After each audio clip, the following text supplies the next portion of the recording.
Welcome to the show. It's good to be here, Ricky.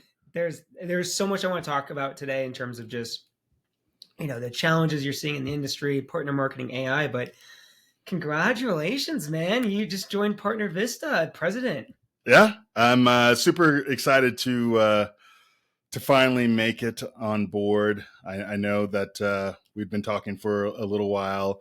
I was also transitioning with my own consulting company. So yeah, lots of things happening right now. Lots of irons in the fire, but the focus is couldn't be any more pointed and just ready to go, ready to rock and roll right now. I feel like we should be celebrating with champagne, but instead you made us mud water. Yes, I did. Never. I don't think I've ever had mud water. So explain what it is. It said mushroom. It's a mushroom coffee. It's got lots of different. I think it's 5 different mushroom types. Also has chai. I could taste the chai. Also has the turmeric. Different herbs. Also some cocoa nib in there. So you're in sales. I feel like you should be drinking coffee. So why the mushrooms? Coffee's a little bit too much for me, even on the decaf, and this gives me everything that I need from a jolt, if you will. So too much from like a caffeine standpoint, or like the acid in the stomach? A little bit of both. Yeah. Okay. Right. I have a very sensitive stomach, Ricky. But when we're on the road, you'll still get a coffee, though, right? Yeah. I still do decaf every once in a while, but like from a home brew perspective, yeah, mud water is my go-to. It's pretty good. And someone that put me on to mud water was our good friend Walter Mastrapa from the HAP group back in the day. No shit. Wow. I had no idea. So you've been drinking this for a while. For a while. Okay. It is definitely my home brew. Well, cheers, man. Welcome to PartnerVista. Thank you. We're very excited to have you. I think,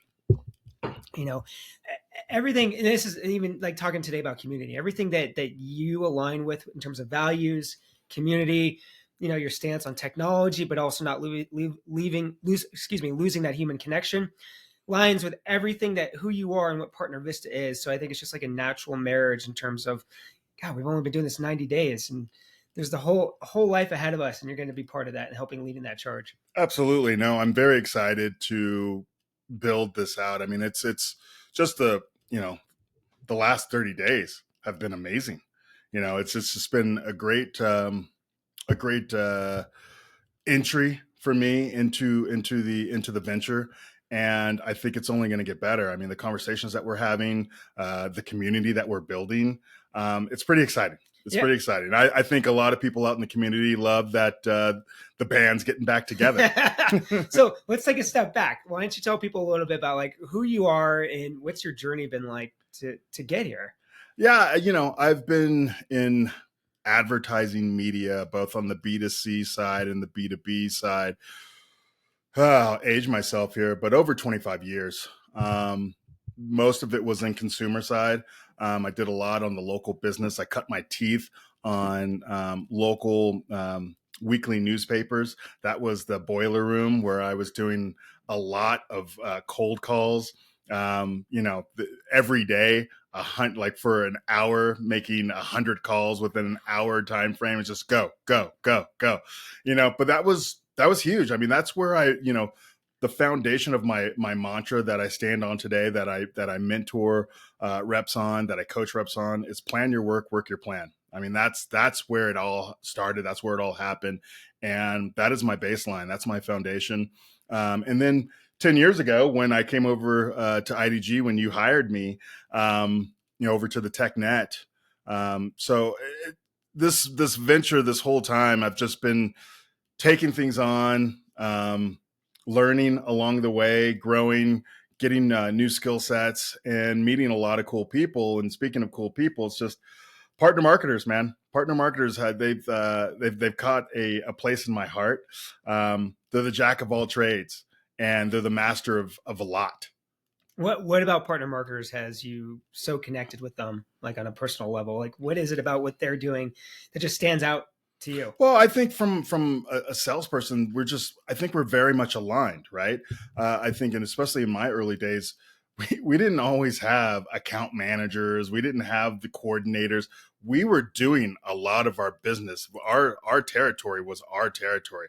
There wasn't any assistants that were helping us out. There wasn't anyone. So I was doing everything, filing, going, getting contracts, going, waiting at the fax machine, in the print days. There wasn't a lot of assistance happening. So you had to be a jack of all trades. You were, especially in my day in print, you were kind of creating and building the ads with your design team. You're there. Oh, move the logo just a little more left. Oh, that's perfect there. Oh, I can't wait to show this to the customer. You go run, get in your car, drive over there, boom, show them. They're like, oh, that looks great. Thanks so much. And that was the joy of like seeing the joy on the customer's face. Right.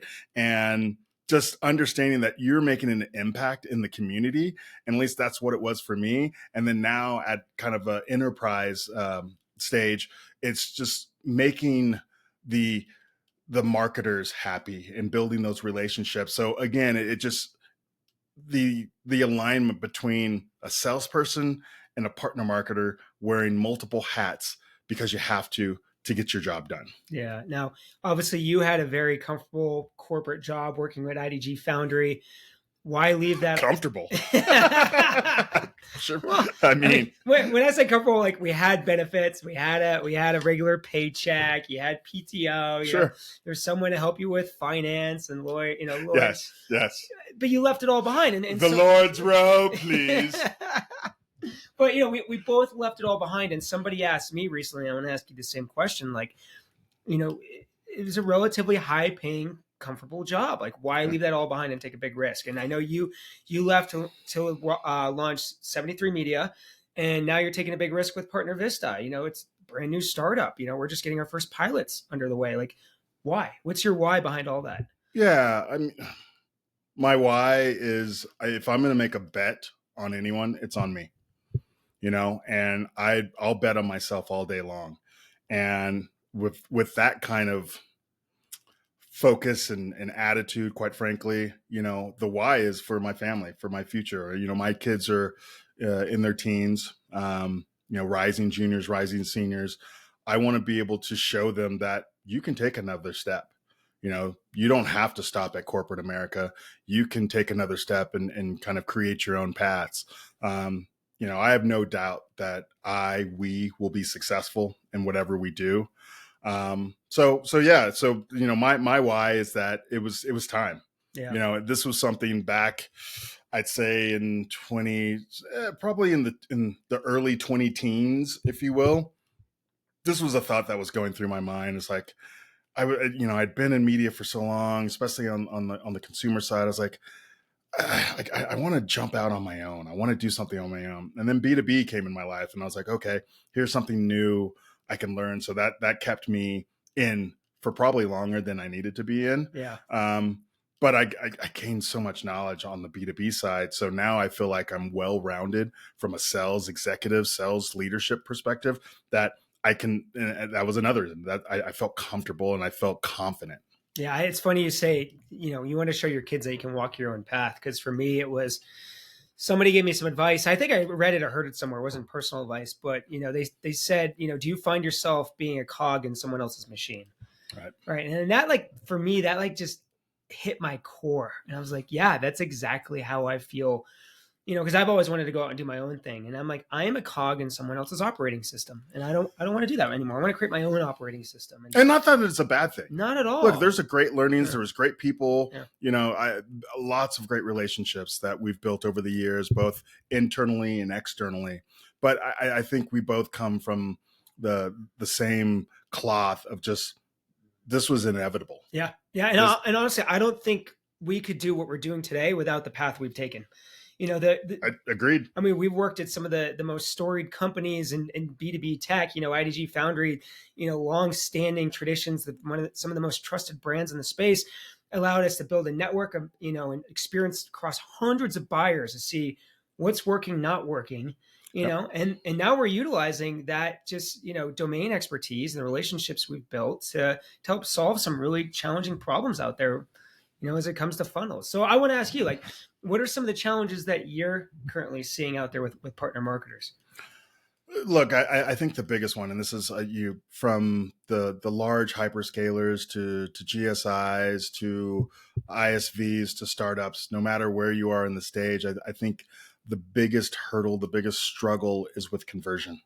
I don't, well, I do know that it comes down to not having enough nurture with the leads. Um, the mechanisms that they have on the brand corporate side are not necessarily they're not necessarily available on the partner marketing side of the business because of the duality or the multitude of partners, the ecosystem. They don't have it set up to speak to the better together or ecosystem story. When a lead goes over to a BDR at enterprise company X, that BDR is speaking to company X, not to company X and Y joint solution for the market. It's, well, I only know my script is for this, not for both of you. No, it's funny you say that. I was talking to a marketer last night, and she works at a very multi-billion-dollar technology company, and I know for a fact on the corporate field side, when they generate leads, they go into a very sophisticated marketing automation system. The leads are going to get nurtured, they're going to get qualified, scored. All these things are going to happen before it ever gets to an SDR. Meanwhile, on the partner marketing side, she's going to generate leads and they're going straight to an SDR team because it's for a very particular partnership, and they don't have the luxury of all the institutional process and tools to help nurture, qualify, and engage these leads. Absolutely. And I think that's one of the problems we're trying to solve with PartnerVista. And I think one of the added challenges is that same marketer, she can't go out and sign a year-long platform subscription to support that one particular program, right? That's right. She can't build a tech integration to support that one particular program, right? And so I think that's where we've seen an opportunity like, hey, look, we can go out there, partner with some of the best AI tools, develop our own tech integration, and then people like her can utilize MDF in a 90-day cycle, dip in, run through our marketing funnel, generate really high qualified leads that have been engaged, have been qualified. Now they're ready to talk to an SDR. Absolutely. I think that's mission critical for us. And I think that's what we're striving and aiming for, is to really get leads as close to close as possible. I know you had my buddy Sean on, and he said something very similar to that, where that's where he sees AI from a sales marketing perspective, is that AI is going to help us get leads closer to close. And I fully agree with him. Yeah, it was great. He said, I thought it was a great conversation because he was talking about how leads are going to stay within marketing longer, right? Again, they're not just going to get flipped over to the sales team and the marketing's wondering, like, what are they doing with the leads? Are they even calling on the leads? It's really going to stay in this funnel a lot longer. Yeah. And by the time it gets over to sales, to your point, they're ready to close. So how excited are you with AI? Where do you think there's some hype? Where is this the real deal? It's going to support sales. Like, give me a Hondo's 10,000 foot view of AI. Yeah, look, there's a lot of hype, and there should be. We're in exciting times right now. I mean, this is kind of the 2000, the early 2000 moment. This is like pre iPhone, stepping into iPhone, where it's just all of our minds got blown, right? It was like, oh my God, we have a computer in our hands. We've got some of the best, a camera, a computer, everything that we need all in our hands. Where with AI, we've got everything that we need that we get to create, right? With the agents that we can do to kind of help us along. It's our virtual, it's our artificial assistant, right? So we get to kind of have our own assistants with whatever task we need done, whatever we want done, to free ourselves to be more creative, to be more to have more interactions with people. Because I mean, on a day-to-day, we can get bogged down. We can get bogged down with a lot of administrative work that we don't necessarily have to do. I mean, we have to do it, but it needs to get done. Yeah. But we don't have to do it ourselves. We can have AI do that for us. Now, where are you seeing it come into application specific to partner marketers? And this could be things you've seen out in the market or things we're doing here at PartnerVista. Like, how is it actually helping get leads closer to close, helping support sales? Like, what are some actionable takeaways for people? Yeah, look, I think there's a lot of great technologies out there we're utilizing here at PartnerVista. I think the AI interview is one of the, our partner Peel. I think that technology, and the more that they continue to iterate, the better their product is becoming. But I think it's those kinds of applications that can have a 5 to 7 minute interview, that can get more details, that can get more out of a customer's prospect, just so when that data does go over to the BDR, to the SDR, they're that much closer to the decision maker. They're that much closer to the projects that are happening. They're that much closer to the roadmap discussions that are happening at the company that is their prospect, right? So they have an understanding, they have a much better understanding of what the need is and how their product aligns to that needs and how they can solve for them.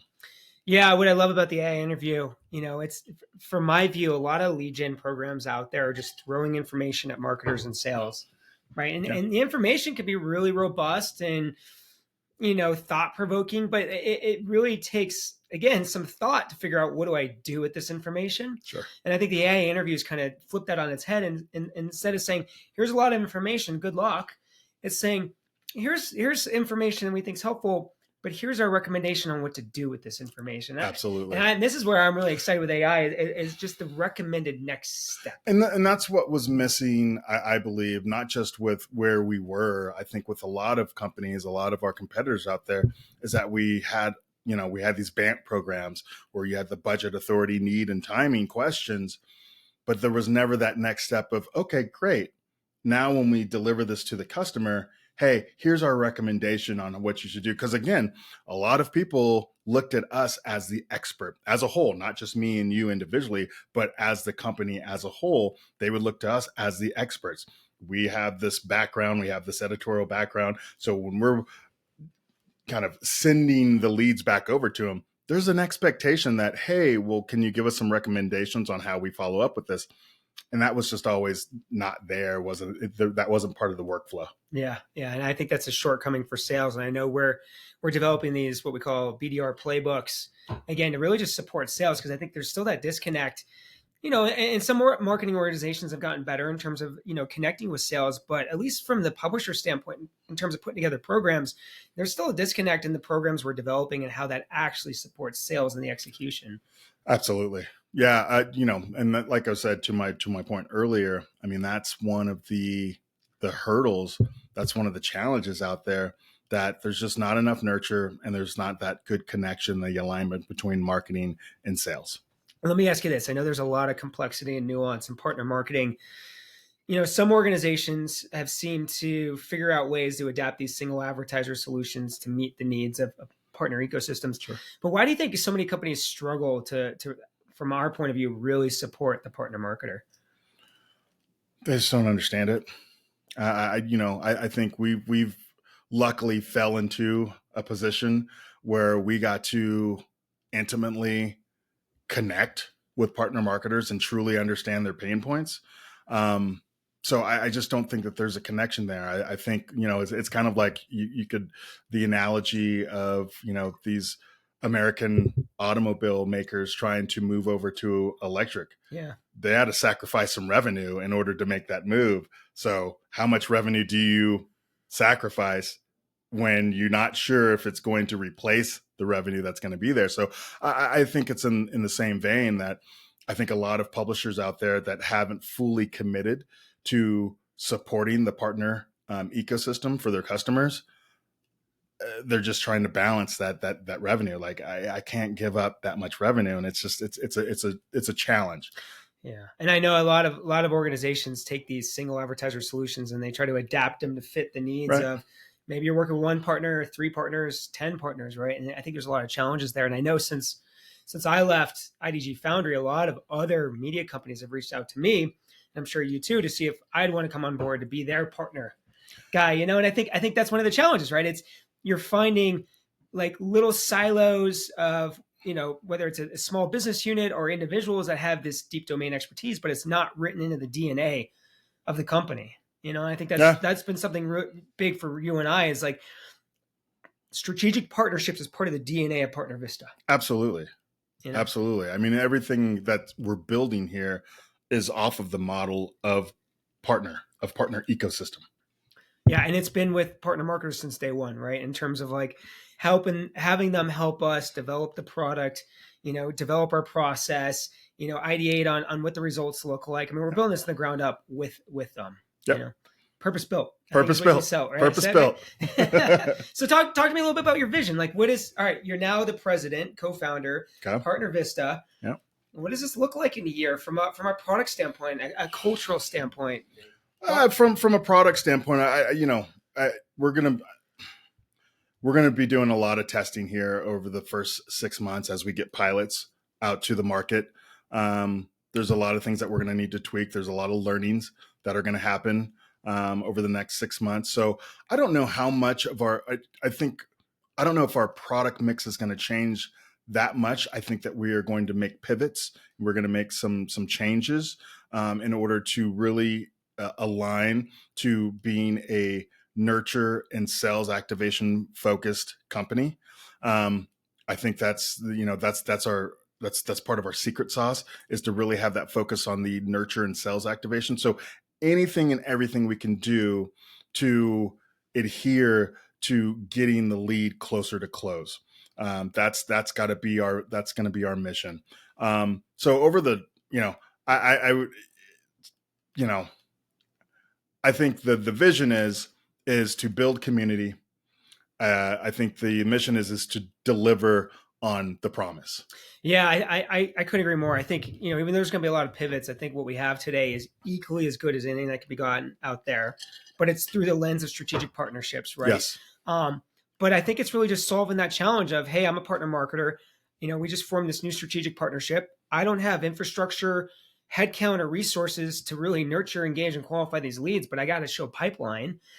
Or the flip side of what we're seeing is we have a lot of leads and there's no pipeline, it's just stalled.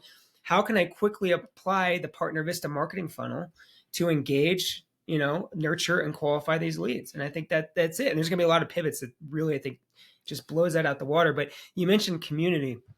So like, why is community important to what we're doing? If we're solving this very specific problem and we do it well, why community? Community is huge. I mean, it's what we heard over the last couple of years. We've heard it on various people, guests on the podcast. We've heard it from people at meetups, at dinners, where there's a yearning for community. Yeah, I think community is hugely important. I think it mirrors what we're trying to do in terms of building this with partner marketers for partner marketers. I think it's just a natural connection with community. Absolutely. But I think it's also just part of our core values of just like people first. I mean, we're going all in on AI and utilizing tech to solve some of these really important challenges. But the human connection is so important to, how we support partner marketers and how we build our business. And I think the business that we want to be part of, like being able to, value individuals on the team and help them succeed and grow, and whether it's their personal aspirations or their professional aspirations. And so, I mean, I think community comes in and out of this in a lot of different angles. Yeah, I mean, it's the pillar that we're standing on, right? It is community. It's just going to be it's a fun ride, So as far as the future and what lies ahead over the first year, I really feel like we've got a good opportunity for some really great growth, but that comes from a lot of learnings. So, yeah. Let me ask you, just to go back a little bit, you left IDG Foundry, you started 7-3 Media before you came on to PartnerVista. Mm-hmm. Tell me a little bit about what 7-3 Media is. Yeah, I mean, 7-3 Media, it's something that I've always kind of dreamt of. It was, as when I was back cutting my teeth, I had these visions because I was also in a band at the time, and I had these visions of an agency that could take care of your advertising and also have this music side that local artists could then be part of that advertising community, where I could bring them in for a jingle, bring them in for a song to create your commercials, to be part of your campaign. So really bringing artistry, and not just musicians, but just artists in the community. If there was designers, whatever, I wanted to build a agency studio that was encompassing of everything. So that's where 7-3 Media came from. And the 7-3, it's not only my birth year, but it's there's a lyricist that that I'm really aligned to. His name is Mos Def. And he has a line in one of his songs that says 12-11-7-3, my life is testament, praise the beneficent. So I always think, like, when I heard that line, the first time I heard this song, I was like, did he just say my birthday? It's 12, I was like, we have the same birthday, 12-11-7-3. And so that's where 7-3, I was like, instead of saying 73, I was like, I like 7-3. I like the flow of that. So again, so hearing the flow, understanding what flow means in our workspace. So it's this 7-3 just kind of has that flow for me, and it's just organic. It's holistic to me. So that's where 7-3 Media comes from. It's a flow of media and from a consulting perspective. I love it. So it's just more community, more personal human connection. Absolutely. Right. Again, tech inside of it. So it's almost like themes throughout your life. Yeah. I mean, we're blessed, right? It's like connections happen for a reason. I truly believe that. I truly believe that the universe is always at work, and that we meet people and we intertwine with people in our lives because we're meant to meet. Yeah. Right. And I think there's, some of those meetings are kind of just momentary, and other ones are just long lasting. But I think all of them have an effect, positive. And the only time they're negative is when they're not meant to be. Yeah. The connection is not supposed to be there. Let's end on this. What are you most excited about? We're 90 days in. You're officially president, co-founder of PartnerVista. Yeah. Next 9 months, what are you most pumped for? I'm really excited to deliver. That's my to be able to deliver on our promise, to deliver on everything that we are, pitching out there. That's what I'm most excited about is really kind of delivering on the promise and watching the company grow in our vision. Right. And just the people that are trusting us, and having them say, I knew I bet right. Yeah. I knew I bet right on these guys. And that's going to be the biggest joy for me 9 months from now, 12 months from now. And then beyond that is just the iterations that we're going to make into the company of building our own products, building a platform, just building everything. So it's exciting times. Every day I wake up, I'm super excited. I'm pumped. We're working probably harder than we've ever worked and, since the early part of our careers. But I got to tell you, I love going to bed tired and I love waking up energized. Love it. I think it's a great place to end it. So Hondo is super excited to have you on the team, and here we go. Thanks, Ricky. Cheers. Cheers.